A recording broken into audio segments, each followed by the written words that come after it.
traffic. Now, if you had a lonely Valentine's Day, Camille is standing by with relationship coach Frank Kermit to talk about how to pick up the pieces. That's right, Kim. We are joined here by Frank Kermit, relationship coach. Thank you so much for being with us today. Thank you for having me. It's great to be here. Like we were talking about, I know you even wrote an article recently about it, the fact that some of us have been single for many years now, and we sort of feel after February 14th, yet another Valentine's Day alone. You know, one of my big questions is, where can singles find the motivation? How can they get the motivation to get out there and meet people? The motivation, figure out everything you hate about being single. Let's start with that. And think about everything you love about being in a relationship. That's not to say that being single is bad. It's okay to be single if you're happy being single. But if you're not happy being single, write down a list of everything you hate, write down a list of everything you love about being in a relationship. That's where you're going to get motivation. Exactly. It's sort of like the pros and cons. Exactly.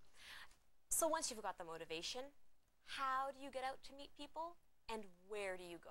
First of all, you can meet people anywhere and everywhere. From the internet, if you want to stay home and try different dating type websites, speed dating events are a great place.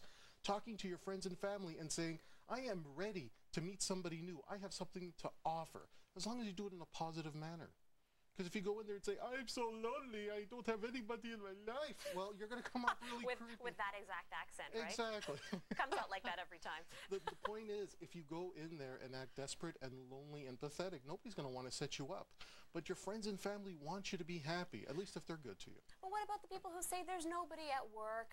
You know, it's never a setting where you can really meet someone. Earlier you were telling me about the fact that you need to maybe get involved in activities that you like so you could potentially meet like-minded people. If you stay in your cocoon, all that's going to happen is that you're going to continue to be in your cocoon, and that's where you're going to be alone.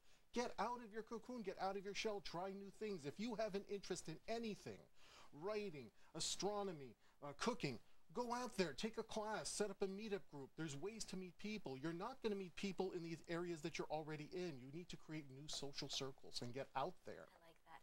And once you're out there, the mindset, because a lot of the time it's like, oh, another bad date, another bad date, another bad date. What should the mindset be? Look, if you're having bad date after bad date after bad date, the common element in all of that, you.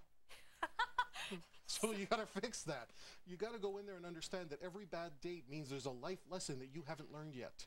There's something to learn in every relationship that you're in. There's something to learn with every bad date. So when you have a bad date, say, thank you for this bad date. What do I got to learn so I don't choose a person like this again? And I guess part of it, too, is that we can't always expect perfection.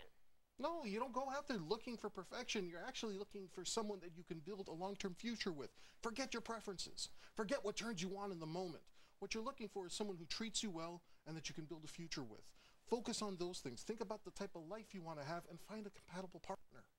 That is awesome. Thank you so much for being with us. Relationship coach Frank Kermit. He's been doing this for more than a decade now. Your offices, I believe, are located in NDG. That's right. Can you tell us, for our viewers who are interested to learn more, hopefully we'll have you back on the show, but how can they contact you? Best way to contact me, please visit franktalks.com. Frank Talks with an S.